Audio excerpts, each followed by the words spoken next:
Praise lord, హల్లెలూయా. ఎలా ఉన్నారు? అందరూ బాగున్నారు కదా? ఈ సమయంలో మీ కొరకు ఒక చిన్న ప్రార్థన చేయాలని ఆశపడుతున్నాను. ఒక మాట మీతో పంచుకుంటా. ఆదికాండము 41వ అధ్యాయము 51వ వచనంలో ఈ మాట రాయబడి ఉంటుంది. అప్పుడు యోసేపు, దేవుడు నా సమస్త బాధను, నా తండ్రి ఇంటి వారినందరినీ నేను మరిచిపోనట్లు చేసినని చెప్పి తన జ్యేష్ఠ కుమారునికి మనష్షే అని పేరు పెట్టెను. మనష్షే అనగా మరచుట. యోసేపు ఏ బాధపడ్డాడో, సొంత అన్నలే ఐగుప్తు దేశానికి అమ్మివేసినప్పుడు నిజంగా చాలా ఒంటరితనాన్ని అనుభవించాడు. బాధ, వేదన. సుమారుగా 13 సంవత్సరాలు ఎంతగా నలిగిపోయి ఉండుంటాడు. ఒకసారి ఆలోచన చేయండి. మీ జీవితంలో కూడా ఏదైనా బాధ ఎన్నో ఏళ్ళుగా అనుభవిస్తున్నారా? ఎవరో మిమ్మల్ని మోసం చేశారని, ఎవరో ఏదో నిందేశారని, అవమానించారని ఆ మాటలు పట్టుకొని బాధపడుతూ కృంగిపోతూ వేసారిపోతూ ఉన్నారా? ప్రభు నీతోనే మాట్లాడుతున్నాడు.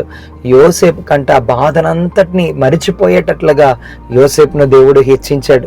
ఏ దేవుడైతే యోసేపును హెచ్చించాడో అదే దేవుడు నిన్ను కూడా హెచ్చించగలిగే సమర్థుడై ఉన్నాడు. బిడ్డ, దేవుని మీద ఆధారపడు, దేవుని మీద ఆనుకో.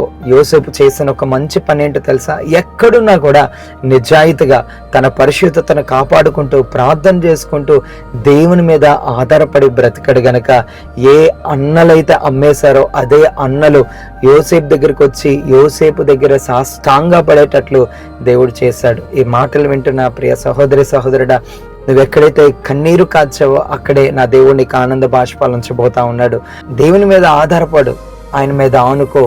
యోసేపు జీవితంలో చేసిన కార్యమే నీ జీవితంలో కూడా నా ప్రభు చేయుదురుగాక.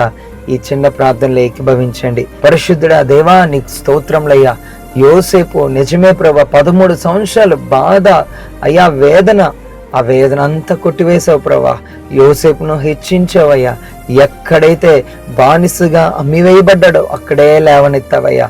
తండ్రి, ఈ సమయంలో ఎందరైతే ప్రభా బాధల్లో కృంగిపోయి నీరసిల్లిపోయి నాయనా దిగులుతో ఎన్నో సంవత్సరాలుగా వారి యొక్క జీవితాన్ని పాడు చేసుకుంటున్నారు దేవా, వారు ఏ విషయంలో బాధ చెందుతున్నారో ప్రభా, వారిని అక్కడి నుంచి లేవనెత్తి వారి జీవితంలో ఘనమైన కార్యాలు జరిగించమని వేడుకొని ఇచ్చినాను ప్రభా. వారు ఏ విషయంలో దేని వల్ల, ఒకవేళ ఉద్యోగం లేకపోవడం వల్ల బాధపడుతున్నారేమో, బంధువులు తృణీకరించారని బాధపడుతున్నారేమో, వివాహం అవ్వట్లేదని బాధపడుతున్నారేమో, పిల్లలు పుట్టట్లేదని బాధపడుతున్నారేమో దేవా, బాధను కొట్టివేసి వారి జీవితంలో గొప్ప కార్యమును మీరే జరిగించమని ఈ ప్రార్థనలో ఏకీభవించిన ప్రతి ఒక్కరిని మీరే మేలులతో వారి యొక్క హృదయాన్ని తృప్తిపరచమని, మహిమను మీరే పొందుకోమని నజరేయుడైన యేసయ్య నామములో ఈ యొక్క ప్రార్థన అడిగి వేడుకొనుచున్న మా తండ్రి, ఆమేన్. Praise Lord. God bless you all.